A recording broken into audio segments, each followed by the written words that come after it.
भगवान से यही मांगो कि ठाकुर जी हमने आपके बारे में इतना सुना है, इतना गुणगान सुन लिया आपका, अब मन कर रहा है कि एक बार आपसे मिल लें। हमें तो पता नहीं, मतलब 000 भी अगर हम कहें ना अपनी गिनती संसार में, तो भी हम उसमें नहीं आते। पर हम जैसे मूर्ख लोगों से भी लोग आकर के जब मिलते हैं ना, तो आके क्या बोलते, अरे आज तो हमारा जीवन धन्य हो गया, हमारा सपना पूरा हो गया। हम किसी टीवी पर मोबाइल में देखते, आज देख करके हमारा सपना पूरा हो गया। हमें लगता, बताओ एक किसी अज्ञानी आदमी जिसमें कोई गुण नहीं है, जिसमें कोई भाव नहीं है, उस व्यक्ति से मिलने का लोगों का सपना हो सकता है कि उनसे मिलने का हमारा सपना है। क्या हमारा सपना ठाकुर जी से मिलने का नहीं हो सकता? कि भगवत प्राप्ति, भगवान की प्राप्ति कैसे हो? अच्छा, प्राप्ति ना भी हो, भगवान ना भी मिले, कोई भक्त वैष्णव कभी भगवान से शर्त नहीं रखता कि तुम मिलो ही मिलो। ऐसी शर्त भी रखी तो प्रेम कैसा? तुम मिलो भी, ये भी शर्त नहीं, पर कभी एक झलक तो प्राप्त हो, कभी लगे तो कि हाँ तुम हमें सुन रहे हो, कभी लगे तो कि हाँ तुम हम पर खुश हो। तुम रीझो के ही भांति किशोरी, तुम्हारी प्रसन्नता, तुमको रिझाने का हमारे मन में भाव पैदा हो, ऐसी हम पर कृपा करो, ऐसी हम पर अनुग्रह करो। एक संसार जगत का आदमी अपना पहना हुआ कोई कपड़ा हमें दे देता है, जिनको हम अपना आदर्श मानते, छुआ हुआ कोई वस्त्र दे देता, हम उसे संभाल के रखते हैं।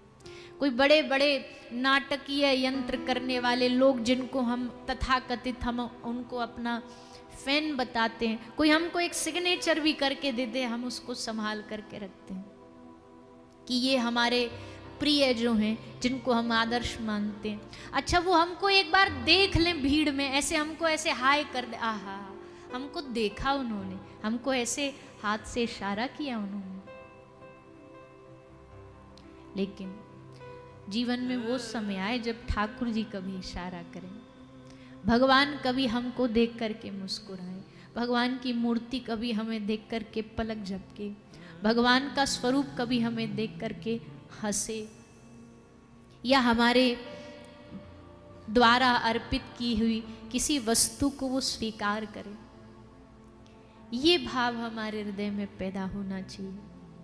कभी एक झलक ही प्राप्त हो जाए, बस किसी रूप में प्राप्त हो जाए। जिसकी आंखें नहीं हैं वो सूर गाते हैं कि मेरी अखियां, मेरे नेत्र प्यासे हैं, किसके लिए? देखो चाहत कमल नयन को निस्दिन रहत उदासी। सूरदास जी कहते हैं आंखों में हमेशा उदासी बनी रहती है, किस चीज की? कि ये संसार न देख पाई इसलिए। सूर जैसा संसार तो भला किसने देखा होगा, जिसने कभी दुनिया को आंख खोल करके नहीं देखा, देखा तो केवल श्यामा शाम को देखा, उनके रूप का दर्शन किया। भगवान ने शीश पर सूर के हाथ रख करके दृष्टि संचार कर दिया। सूर देख, आज हम दोनों युगल आए हैं तेरे सामने। सूरदास जी ने उस रूप को आंखों में भर लिया, हृदय में भर लिया। ये रूप पता नहीं फिर देखने मिलेगा नहीं मिलेगा, आंख में भर के हृदय में उतार लिया। भगवान ने कहा, सूर भगवान आते हैं तो खाली हाथ नहीं आते, कुछ दे करके जाते हैं, वरदान देते हैं। तुझे वरदान में कुछ चाहिए तो बोल दे। सूरदास जी ने कहा, हाँ मुझे चाहिए वरदान। क्या चाहिए तुझे? सूरदास जी ने कहा, जो तुमने अपने दर्शन के लिए मुझे इन नेत्रों में ज्योति डाल दी, प्रकाश डाल दिया, मुझे नेत्र दे दिए, हे प्रभु उन नेत्रों को अभी की अभी अब वापस ले लो। अब इनका जो काम था वो तो पूरा हो गया, इनने आपको तो देख लिया, अब संसार को देखने की आशा मन में बची नहीं, इच्छा बची नहीं। संसार देखना तब तक ही अच्छा लगता है जब तक आप न दिखो। जब आप दिख जाओगे तब संसार अच्छा दिखना बंद हो जाएगा। इन नेत्रों को बस आपको देखने की आदत बन जाए, ऐसी हम पर कृपा करें। सूर्य ने नेत्र वापस देने का वरदान मांगा। सूरदास जी कहते ये नेत्र उदास अब तक इसलिए रहे क्योंकि इनने आपको नहीं देखा। संसार की हर उदासी तभी तक है जब तक ये हृदय भगवत दर्शन से वंचित है, भगवत प्राप्ति से वंचित है। जब भगवत प्राप्ति की लालसा भी मन में जाग गई ना, भगवत प्राप्ति मुश्किल नहीं है, भगवान की प्राप्ति हो जाए ये इच्छा मन में जागना बहुत मुश्किल काम है। संसार में ये मिल जाए वो मिल जाए, ये इच्छा किसी के कहने पर नहीं, अपने आप पैदा हो जाती है। संसार में ये भी पालूं वो भी पालूं, ये भी बटोर लूं, ये सुख भी ले लूं, ये इच्छा अपने आप पैदा हो जाती है। पर भगवत कृपा से किसी के हृदय में कोई बिरला प्रेमी वैष्णव होता है जिसके हृदय में इच्छा जागती है कि हे प्रभु मैं आपको पालूं, मेरी जीवन की धन्यता हो जाए अगर आंख मुदने से पहले मैं आपको रिझा पाऊं, आपको देख पाऊं, आपका प्रेम प्राप्त कर पाऊं। ये इच्छा ही हृदय में नहीं जागती, ये भाव ही मन में नहीं जागता। भगवान कहते आगे का काम तो बहुत सरल है, बहुत सरल है, भगवान का दर्शन होना बहुत सरल है, पर भगवान का दर्शन हो ये पूरी पूरी इच्छा मन में जागना बड़ा मुश्किल है। आती भी है इच्छा तो पल भर के लिए आती है, थोड़ा बहुत किसी महापुरुष के संग में रहते तब हृदय में इच्छा जागती है, फिर से आकर के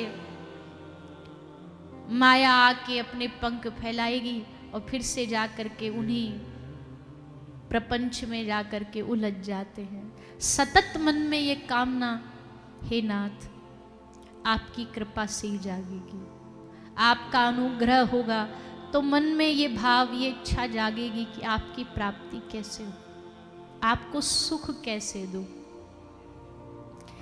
भक्ति का मतलब यही होता है अपने प्रियतम को सुख देना, उनके सुख में सुखी रहना, उनके आनंद में आनंदित रहना, यही प्रेम का सच्चा स्वरूप है। आज तक हजारों व्याख्याएं प्रेम की करी गई होंगी, बताई गई होंगी, पर अंत में एक ही बात है, तत्सुखे सुखित्वम। प्रेम का अंतिम आरंभिक सूत्र, अंतिम सूत्र सब यही है, तत्सुखे सुखित्वम। प्रियतम का आनंद ही हमारा आनंद है, उनका सुख ही हमारा सुख है। ऐसा हमारे हृदय में भाव जागे कि हम आपके सुख के लिए काम करें। अभी हम अपने सुख के लिए काम करते हैं, मेरा जीवन ऐसी व्यवस्थाएं मिल जाए, आराम मिल जाए शरीर को, लेकिन जिस दिन हमारे हृदय में ठाकुर जी की सुख की इच्छा प्रकट हो जाएगी, उस दिन समझ लेना भगवान ने हमारे हृदय में प्रेम संचार कर दिया है, प्रेम भक्ति का संचार हो गया है। इसलिए हम यही प्रार्थना करते हैं आप सभी से कि भगवान के सामने यही मांगो और कुछ नहीं, सब इच्छाएं सब साइड हो जाए। एक इच्छा भगवान के सामने नित्य रखो। जब जब भगवान के सामने खड़े होते हो तो भगवान के सामने खड़े होकर के यही उनसे निवेदन करो, हमने जो सुना है उस दिव्य प्रेम का भाव हमारे हृदय में जगाओ नाथ, ऐसी हम पर कृपा करो। नहीं तो ये हृदय सूखा सूखा ही एक दिन मर जाएगा, ऐसे ही संसार से सूखा चला जाएगा, इसे कुछ प्राप्त नहीं होगा। संसार पूरा भर भी मिल जाए ना तो भी अंत में जाकर के कोई ये नहीं कहता कि मैंने संसार पूरा पा लिया, कुछ कमी छूट ही जाती है। पर प्रभु जिसको मिलता है, अकेला ही भगवान मिलता है, लेकिन वो ये कहता है कि मैंने पूरा पा लिया, मैंने समग्र विश्व पा लिया। ये प्रेम की रस की जो मूर्ति है श्यामा श्याम, जैसे मिश्री को, बताशे को आप कोई भी आकृति दे दो, दिवाली पर मीठे बताशे बनते हैं, खिलौने बनते हैं, हाथी घोड़ा बनते हैं, पर हाथी भी बना दो तो उस हाथी के सूंड में भी मिठास है, हाथी के पाँव में भी मिठास है, घोड़े की पूंछ में भी मिठास है। वो मीठा खिलौना पूरा ऊपर से नीचे तक मीठा रहता है। वैसे ही ये जो युगल हैं श्री श्यामा श्याम, इनका पूरा की पूरा स्वरूप मधुरता से भरा हुआ, मधुरता से। भैरवी ने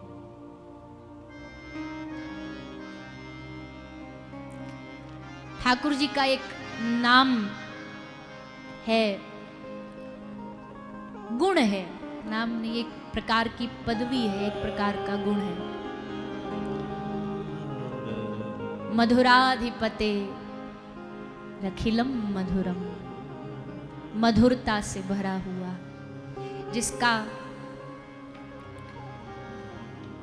जिसकी वाणी मधुर है, जिसका बोलना मधुर है, जिसके अधर मधुर है, जिसका वदन मधुर है, जिसका वादन मधुर है, जिसका हंसना, जिसका गाना, जिसका रोना भी मधुर है। ठाकुर जी का रोना भी मधुर है, रुदन भी जब ठाकुर जी करते उसमें भी मधुरता। श्रीमद् वल्लभ महाप्रभु भगवान की स्तुति करते हैं। गोपी कहती है, पता नहीं ठाकुर जी ये श्याम सुंदर लाला अपनों मोहड़ो आईना में दर्पण में देख कैसे ले। क्यों? बोले अपनों दर्पण में मुख देख करके याकू मन में ये भाव नहीं आवे, अरे राम राम राम कितनो सुंदर स्वरूप है। और कई बार तो ऐसी कथा भी आती है जहाँ ठाकुर जी अपने रूप पर ही मोहित हो गए, अपने आप को ही न पहचान पाए, अपने आप को ही देख करके कह रहे अरे राम राम राम। मैया कह रहे ओ मैया यहाँ जल्दी आ, तो कोई छोरा दिखाऊं। मैया भगी आई, बोले कौन सो छोरा? बोले घर में आयो हमारे। कितनो मलूक है, कितनो सुंदर है। मैया को हाथ पकड़ के लाए और प्रतिबिंब खंबा में दिखा के मैया कह रहे देख मैया कितनो सुंदर लाला है, कितनो सुंदर छोरा है। अब मैया हंस रही है लाला के भोलापन पे कि कैसो बावरो है, अपनो ही रूप देख देख करके खुद आकर्षित है रहे हो, खुद ही मोहित है रहे। तो भैया ठाकुर जी है ही ऐसे। मधुराधिपते रखिलम मधुरम, ऐसे मधुराधिपते जा दिन ते या ब्रज में प्रगट भये, तब ते तो भैया सबको जीवन खुशहाल है गयो, आनंदित है गयो। सबने लाला के आगमन पर भी उत्सव मनाए और वाके बाद तो फिर आनंद ही आनंद ब्रज में चलतो गयो। ठाकुर जी का प्रागट्य भयो, सब नाचे गाए, उत्सव हुआ। कल आप सबने आनंद लिया ठाकुर जी के प्रागट्य का। लाल जी की लीलाएं आगे बढ़ी, कैसे भगवत दर्शन के लिए महादेव पधारे, उनने दर्शन किया। लाल जी का दर्शन पाके महादेव खूब आनंदित हुए, खूब धन्य हुए और दर्शन करके सदा सर्वदा महादेव ब्रज में ही नंद नंदन के आसपास ही विराजमान हो गए, वहीं उनका निवास हुआ। महादेव कभी लौटे नहीं, क्योंकि जाकू ऐसो मौको मिल जाए कि ब्रजवास मिल रहे हो तो फिर वो ब्रज छोड़ के काय को जाएगो। बाबा ने कही अब तो मैं यहीं रहूँगो। सो श्री महादेव वहीं ब्रज में विराजमान हो गए। लाला और महादेव का सुंदर दर्शन मिलन हुआ। पूतना नामक दैत्या राक्षसी आई लाल जी को आघात करने के लिए, उन पर प्रहार करने के लिए। भगवान को उनके नज़दीक आकर के भगवान को लेकर के यशोदा मैया से अपनी गोद में और स्तन से दुग्ध पान कराती है, पर दुग्ध पान के संग संग में जहर भी पान कराती है। ठाकुर जी ने कहा है भैया हमको तो जो भी भाव से अर्पित कर दे उसी को हम स्वीकार कर लेते हैं। पत्रम पुष्पम फलम तोयम, हम तो पत्ता फूल भी स्वीकार कर लेते हैं। अब ये अमृत पिलाओगे तो अमृत पी लेंगे, विष पिलाओगे तो विष पी लेंगे, आज विष ही पान कर लेते हैं। तो ठाकुर जी विष पान करते हैं, पूतना के प्राणों को सोखते हैं। पूतना भगवान श्री श्याम सुंदर को लेके आकाश में उड़ जाती है, ठाकुर जी वहीं उसका कल्याण उद्धार करके उस पर कृपा करते हैं। ऐसी श्री सुखदेव जी महाराज ने पूतना देवी को, अच्छा सुखदेव जी को पूतना से ने थोड़ा, एक कहते हैं ना सॉफ्ट कॉर्नर, अंग्रेजी का शब्द है कि भैया उस व्यक्ति के लिए हमारे दिल में बड़ा प्रेम है, सॉफ्ट कॉर्नर है। सुखदेव जी को थोड़ा थोड़ा पूतना के लिए हृदय में एक थोड़ा भाव है। काय को? राक्षसी के लिए काय का भाव? बोले भाव वैसा नहीं है, पर सुखदेव जी मानते कि ये हमारी गुरु है पूतना, क्योंकि इसी की उदाहरण को सुनकर के सुखदेव जी का मन चुराया था भगवान ने। जब भागवत जी के श्लोकों में से एक श्लोक पूतना के लीला को सुनाया गया, अहो बकीयम स्तन कालकूटम जिघांसया पा यदप्य साध्वी लेभे गतिम धातृचिताम ततोन्यम कंबा दयालुम शरणम व्रजेम। पूतना के लीला को सुना के भगवान का स्वभाव बताया गया था कि ठाकुर जी कितने सरल हैं। देखो पूतना मौसी मारने आई और भगवान ने इनको मुक्ति दे दी, मोक्ष दे दिया, माँ की गति दे दी। यही स्वभाव सुन करके सुखदेव जी का चित्त भगवान ने चुराया था। बोले जिसका स्वभाव इतना सुंदर है वो कितना सुंदर होगा। तो बस मन अटक गया भगवान में। तो इसलिए सुखदेव जी कहते हैं भले कैसी भी है पर थोड़ी थोड़ी अपनी गुरु रूप में ही है, क्योंकि इसकी लीला न सुनते तो हमारा मन ठाकुर जी न चुराते। तो पूतना देवी को प्रणाम करके पूतना की लीला सुनाई सुखदेव जी महाराज ने। वाके बाद तृणावृत, सक्तासुर, इन सब की कथा सुनाई, कैसे कैसे भगवान ने इन दैत्यों का उद्धार किया, इन पर कृपा करी। फिर ठाकुर जी का नामकरण हुआ, भगवान का नाम गर्गाचार्य जी ने रखा। नामकरण संस्कार की कथा ही ठाकुर जी की सुंदर सुंदर बाल लीलाएं, जहाँ भगवान ऊधम मचाते, सबरे ब्रिज में डोलते, सबरी गोपिन के घर डोल डोल के आनंद लेते, वो कथा भी श्री सुखदेव जी महाराज ने श्रवण कराई है। भगवान की इस पूरी कृष्ण अवतार का एक ही उद्देश्य है भैया, चाहे झूठ बोलो, चाहे सांझ बोलो, चाहे लीला सीधी करो, चाहे टेढ़ी करो, उद्देश्य एक ही है, सब लीलाओं से सबको सुख मिलना चाहिए, आनंद मिलना चाहिए। और कृष्ण कथा है भी ऐसी। कृष्ण कथा अपने आप ही हमारे मन को अपने से जुड़ा लेती है, आकर्षित कर लेती है। जब कोई बालक भी छोटा सा कोई नटखट काम करता है ना, तो लोग क्या कहते हैं, अरे एकदम कन्हैया जैसा है, एकदम बाल कृष्ण जैसा है। तो वहाँ अपने आप ही वात्सल्य आ जाता है, वहाँ अपने आप ही लाड़ आ जाता है। तो ठाकुर जी है ही ऐसे, उनकी लीला आगे बढ़ती है। भगवान गोपिन के घर जा कर के उनकी इच्छा पूरी करते हैं। देखो चाहने को तो ठाकुर जी अपने घर भी बैठे रह सकते थे, बोले भैया जाकू गरज पड़ी है, जाकू हमको मिलनो है, जाकू हमको दर्शन करनो हमारो, आ जाओ हमारे घर, नंद भवन बहुत बड़ो है। पर ठाकुर जी ने सोची कि ऐसे तो मंदिर में तो हम हमेशा ही 24 घंटा बंद रहते हैं, पैक रहते हैं, मंदिर से बाहर हम कहीं जाते नहीं। अब अगर कृष्ण अवतार में भी एक ही जगह, एक ही महल, एक ही कमरा में पड़े रहेंगे तो फिर या को रस कैसे आवेगो। या को रस तो जब आवेगो जब घर से निकल के घर घर जाकर के लीला करेंगे। तो ठाकुर जी ने घर घर जाके लीला करी है कृष्ण अवतार में।